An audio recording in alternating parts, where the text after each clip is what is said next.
What are some of the challenges that you face traveling around Africa? The challenges are many.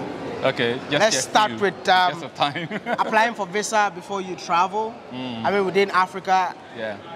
Now all the countries that I need to go, henceforth, I need to apply for visas.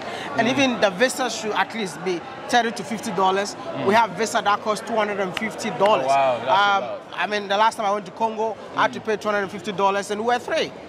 So 250 times 3. So which makes our traveling very difficult. Right. Now, after paying for the visa fees, now you need to pay for flight ticket. Do you know that flying from here to Nigeria is expensive than flying from here to Europe? Yeah, I did a post a few weeks ago on my community tab, like comparing the price from flying from London to Berlin in Germany. It's like half of what you fly from Lagos to Accra. It's ridiculous. That's it's like we spend so much money trying to explore our own continent. And when I used to live in China, you can live in a hotel for just $30. You can't do that in Africa. Like accommodation alone, we spend a lot of money. So it's like everything in Africa is expensive. That's the major challenge that we face in terms of as a travel content creator. But apart from that, traveling and using cameras, like Kotoka is kind of free, so they're not gonna come and tell you that put your camera out somewhere. But when we travel, we get arrested for putting up camera. I got arrested 2 days ago. Oh, okay. Here in Ghana. Welcome. Welcome. I had to show them your video. Yes, I said I'm just one of the same industry with one of yours. Why were you arrested? Yeah, they just said for security reasons why I was just walking all the way and taking pictures all the way from the road. I said I was just vlogging. Imagine, this is Ghana, and you're still arrested. Me, I get arrested everywhere. Everywhere, just pulling your camera on your face. I think the last time I was deported from Uganda, just the same way, just vlogging myself, and they were like, oh, I came here to spy on the president. And I was deported from the country. Yeah. I want to ask you about staycation. Staycation, usually like you're in the same country. Say somebody in Accra just going to Mo National Park or go to Volta region just to explore. In Africa, we don't do that enough. A lot of Africans within the same country don't even bother to go and see inside the same country. So what do you think we or the government, maybe government, I don't know, maybe all of us need to do to be able to get people to explore even within their country? I think they should make traveling sexy for Africans. Okay, what do you mean by sexy? It's not sexy at all, you know? When I say it's not sexy at all, when I know that I'm moving from Accra to the Volta region, the road from, the road connectivity from this place to that place is terrible.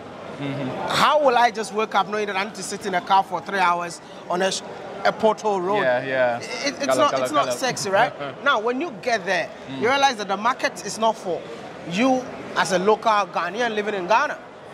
You are not the target audience. So it doesn't look sexy one more time. You know, when I say sexy, when we go to places like that, we don't post photos.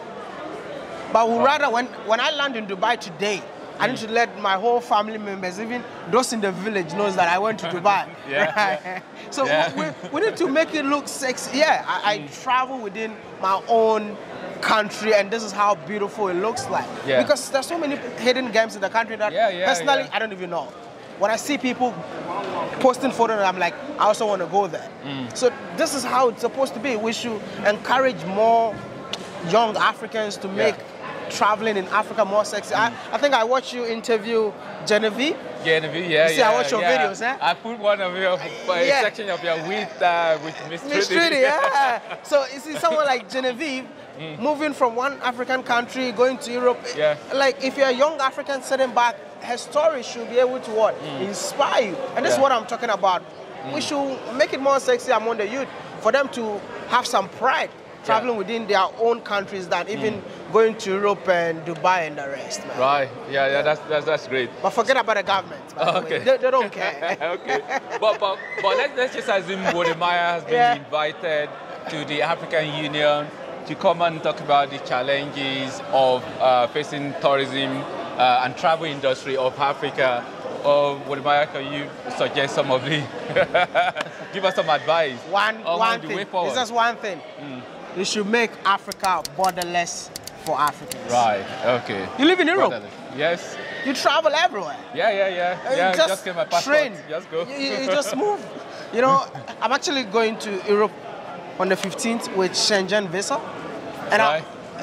You can go to multiple countries because with one of visa, yeah. Exactly, because of YouTube. And I'll be going to so many places. I'm like, wow, I cannot do this in Africa. See, for the first time, I'm going to tell you something. I just came back from Namibia. I traveled without a passport. Well, yeah, I saw that and I was like, what is Wode Maya talking about? Good. I traveled without a passport, which shows that it's even possible.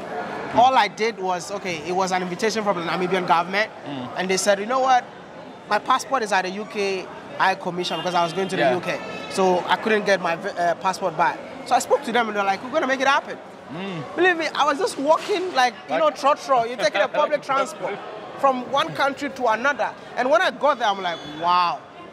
It feels beautiful knowing that I didn't have to go through stress of going to apply for visa. And I just walked in and I found myself in Namibia. So if we can make travel within Africa borderless, oh my God, you see a lot of us even getting married from different African countries. That's it. I wish I can speak to African Union about this because they are causing a lot of harm with the borders.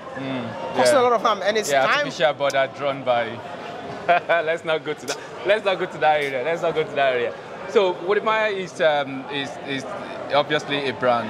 And what you do is almost like doing something bigger than yourself, and it's one of the very important tips in personal development. Go on and do something bigger than yourself.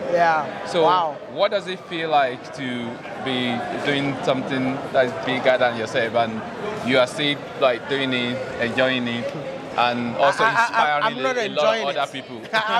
I'm not enjoying it. Right now, it's that's a confession. Right now it's overwhelming. More like knowing that what you're doing is bigger than me, and I always tell people to pray for me, man. Because we do pray for you. It's not easy. I mean, people will misunderstand you. People will take your vision in their own meanings. It's only you. So. It's only who understands, right? And I wish I can get the support from every African to push you to where you're going, because it's extremely tough. I'm just opening up to you for you to know that it's not easy. What are some of the lessons you've learned from entrepreneurs that you've because you've interviewed a lot of entrepreneurs? What are some of the lessons you learned from them? It's not an easy journey, being an entrepreneur. It takes a lot of risk, like a lot of risk is involved. Every entrepreneur starts from somewhere. You need to start small. And I also learned that it's a journey. And it's not an easy journey. It's a journey full of tears, but even though they don't show the tears on camera or anything like that, but believe me or not, what I've learned from them is like, when you make it in Africa, you make it bigger than anywhere in the world. Right. That's a very, very important lesson. And I learned this. And in 2020, I think they changed my life, man. If I should tell you my entrepreneurial journey right now, you'll believe. Like, I took the whole of 2022 off from YouTube. I don't know if you noticed that I'm not. I went very low key on 2022 just to build my entrepreneurial career, and it's the best thing that has ever happened to me in 2022. Like being able to know what to invest in, getting results. Because we cannot be on YouTube forever, right? So we need to. I took this year off. That's wisdom. Exactly. So wisdom. I always want to share what people are doing so that it will inspire them, because their stories inspires me too to be great wherever I find myself. So I'm just gonna tell you, hey, I mean, get yourself a mentor. An African mentor. African mentor, that's important. Get yourself an African mentor, and they're going to show you how to make money in Africa, man. So in terms of, because you've been to a lot of places, traveling, so what has travel taught you? Because there are a lot of lessons to learn from traveling. traveling is almost like an education. What has traveling taught you, and especially in Africa? I don't know how many times I need to tell you all that traveling is the best university in the whole world. I think for traveling, it's more like a university degree for me. And wow. It's a new university degree for me. I've learned a lot that I'd never read it in a book. It has opened my mind to embrace everybody based on based on different culture and all of that. I don't know how to explain, man. Like when you travel, apart from you experiencing different culture and seeing new places, you meet strangers that becomes friends, man. Yeah. And those strangers that you met, I mean, adds value to your life, and you'll be like, wow, imagine if I never traveled, how will I get a chance to meet someone like this? So most important thing is like, it made me so open-minded to embrace everybody. Wow. I don't care about your religion, I don't care about your tribe, I don't care about your color or anything like that. I just care about you as a person. Just open-minded. You know, like when I go to places, I told you like, I lost a lot of subscribers because I visited a shrine. Okay. But I didn't visit a shrine because I'm going there to maybe sell my soul, like the way people were saying on the internet. I just embrace somebody's religion. I think that's a really deep topic, but I won't go deep into it, but I understand what you mean. I understand where you're coming from. I went to the Himbes. People were mad at why are you going to the Himbes? Oh, it's more like a witchcraft. No, but I need to be open-minded to embrace it. Recently, I worship with a particular church in Zimbabwe, which people say is the most controversial. I just went there to learn and use my platform to educate you. So that's what traveling has done to me, that people are not accepting it for now, but that is me. Very open-minded.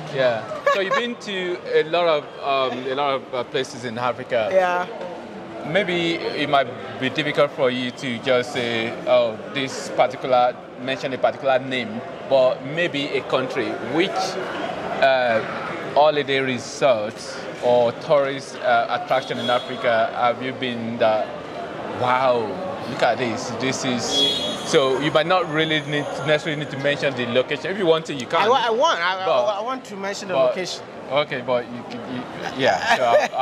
so really appreciate first of all, I want to say like every country is beautiful and unique in its own way. But Namibia blew my mind away, man. Wow. Like the first time I went to Namibia, I was extremely shocked to see a country this beautiful, this clean, this organized, system working. But when I went there for the second time, I went there because the tourism board invited me. Now, when they invited me, they took me to their unique places that they feel like everyone needs to visit. And the last place that I slept before coming to Ghana. Was that the one on the Instagram photos? The Instagram photos. Like I was alone on a desert, all by myself. Can you believe it? I saw that. I was really looking at, all by myself. And I felt like, wow, is this Africa? Like I posted a picture on Twitter, and people are in my DM, man. Want to go for honeymoon? I wouldn't even mention someone. There's a guy who's getting married next week, and he's booking the place the following week for honeymoon with the wife. Wow. So imagine if I did not go there. There's nobody really. It doesn't matter how good a product is if it's not advertised. So this is what I'm saying, nobody knows about it. We all should be ambassadors for our own continent. What can we do to put something out there? Don't care about your numbers. See, I always tell YouTubers, one thing that I don't care about is your number. Like, oh, I have 1 million subscribers. Nobody cares. Impact. What kind of impact can you make with the content that you will create? What are we going to learn from your videos? That's the most important thing. When you want to collab with somebody in general, just get to see what can you learn from the person, not what you're going to get from the person. What can you contribute to them, Listen, Namibia will forever be in my heart, and I know that I'll be back again because the country got a lot to show the world, man. And I believe that I will use my platform to show a bit of it. And I know that we still got like over 20 countries to go. So we're still exploring. Probably I might go to another country. That would be my most favorite, and even Namibia. How's your French lesson going? I couldn't do that, man. Okay. I couldn't. I really wanted to learn French so badly, but now we employed someone. Okay, so who's gonna. Yeah, but I feel like that people from Ivory Coast are so mad at me. The fact that I've never been to Ivory Coast, they think I'm racist. I don't want to see them. No, it's just that the language barrier is very tough.